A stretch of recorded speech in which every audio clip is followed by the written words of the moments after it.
Autre question qui se pose souvent. Est-ce qu'il vaut mieux procéder à cette toilette dans les baignoires du mikvé ou est-ce qu'il vaut mieux y procéder dans sa propre baignoire à la maison, dans sa salle de bain? Alors, a priori, l'idéal, ce serait bien évidemment de le faire au mikvé. Et de cette façon-là, immédiatement, au moment où on sort de la baignoire, on peut se rendre au mikvé.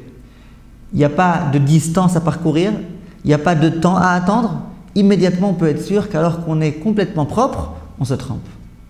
Simplement, bien évidemment, quelquefois c'est un problème. Parce que lorsqu'il y a quelques malheureuses petites baignoires, salles de bain dans le mikvé, et qu'il y a une queue gigantesque de femmes qui attendent pour se tremper, on ne se sent pas très bien rester pendant une demi-heure, 3/4 d'heure dans sa salle de bain pour pouvoir bien se laver. Quelquefois, on nous tape à la porte. Et quelquefois, toute cette atmosphère-là tendue fait qu'on ne peut pas procéder à cette toilette avec sérénité.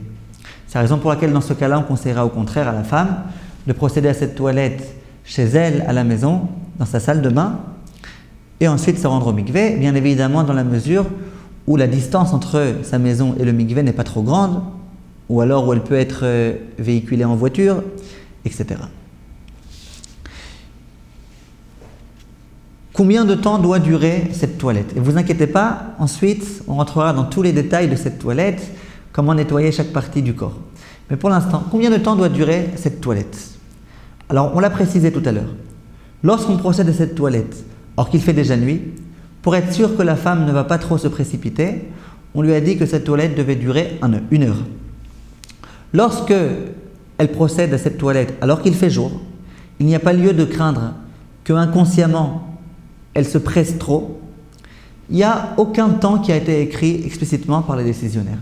Et de nombreux décisionnaires ont écrit que dans ce cas-là, c'est clair qu'on n'est pas obligé de dire à la femme qu'elle doit rester coincée pendant 1 heure dans sa salle de bain. Pourquoi? Toute la raison pour laquelle on lui a dit que ça devait durer 1 heure, c'est pour ne pas qu'elle fasse ça à la va-vite. Mais dès lors qu'elle est en pleine journée, qu'elle sait que le mikvé est encore fermé, automatiquement, de toutes les façons, elle ne fera pas cette chose-là à la va-vite. Et donc, ce n'est pas la peine de lui imposer un temps minimum. En pratique, pour procéder à toute cette toilette comme il se doit, l'expérience prouve que ça dure au moins 1 demi-heure, voire 3/4 d'heure, depuis le début jusqu'à la fin. Que fait-on dans un cas où cette toilette a été omise? Nos maîtres nous disent que cette toilette-là est indispensable. Une femme qui immédiatement a été se tremper, alors qu'elle n'a pas procédé à cette toilette du tout, elle verra son immersion ne pas être valide. La raison en est que Chachamim ont énormément tenu à ce qu'on procède à cette toilette. Maintenant, cette toilette concerne toutes les parties du corps. La partie principale, c'est le fait de se peigner les cheveux. Et concernant cette partie-là, nos maîtres nous ont dit que si une femme ne sait pas peigner les cheveux, son immersion n'est pas valable. Ensuite, il faut savoir encore un point important, c'est que suite à cette rafifa, à cette toilette, il est interdit de consommer tout aliment à l'état solide. Une personne qui vient de finir sa rafifa, qui s'est bien brossé les dents, qui a fait tout comme il se doit, et qui ensuite veut manger un bon hamburger frites, c'est interdit.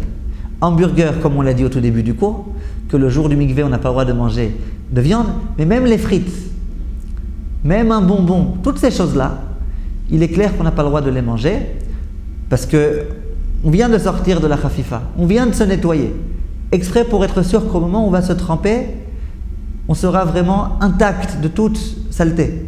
À ce moment-là, on va recommencer à manger des choses, à se salir, à salir la bouche, donc on ne mange rien du tout. Le seul cas, c'est celui dont on a parlé tout à l'heure, une femme qui doit se tremper vendredi soir et qui ne peut pas imposer à toute sa famille de l'attendre. Dans ce cas-là, on lui a autorisé de manger quelques petites choses. Et ensuite de bien se nettoyer la bouche. Cependant, l'un de nos grands maîtres qui s'appelle le Zera Emet écrit que de boire quelque chose qui est à l'état liquide, c'est autorisé. On n'a pas peur que ces choses-là restent entre les dents. Et donc, boire un verre de coca, boire un café, boire de la soupe, manger de la soupe, on dit en français. Mais je parle de soupe à l'état liquide. Ces choses-là, il y a lieu d'autoriser. C'est de cette façon-là que la grande majorité des décisionnaires contemporains ont tranché.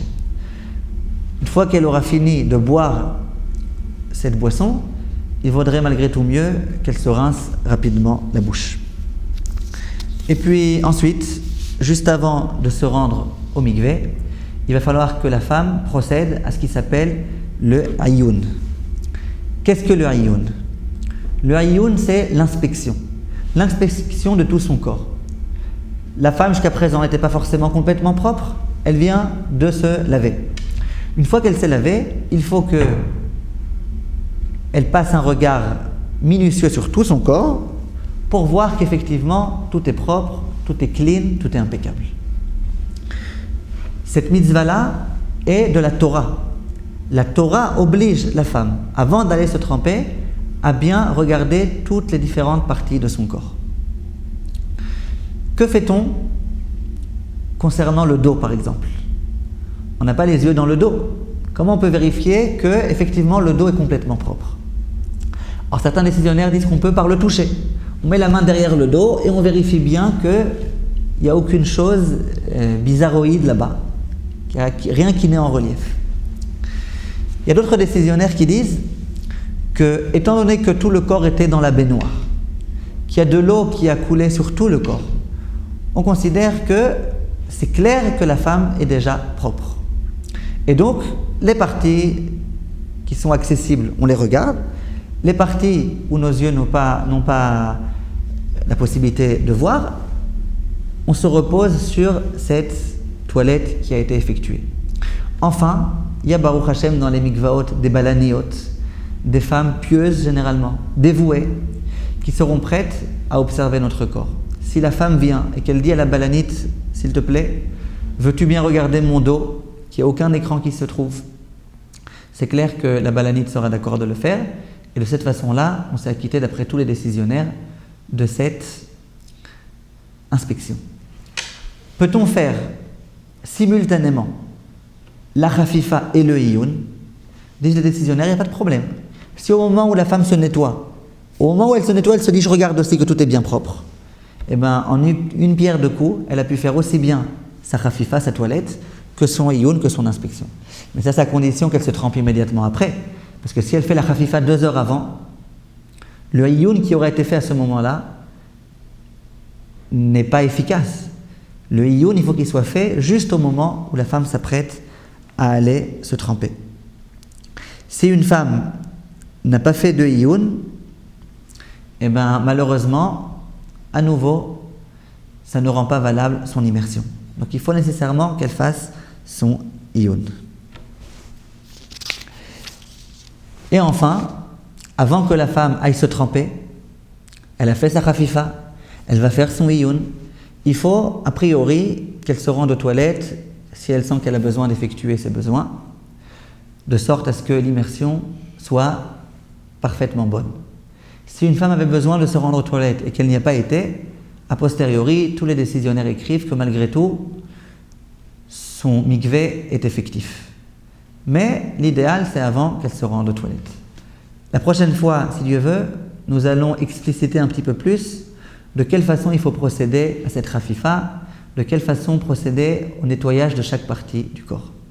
Kol Tov et à bientôt.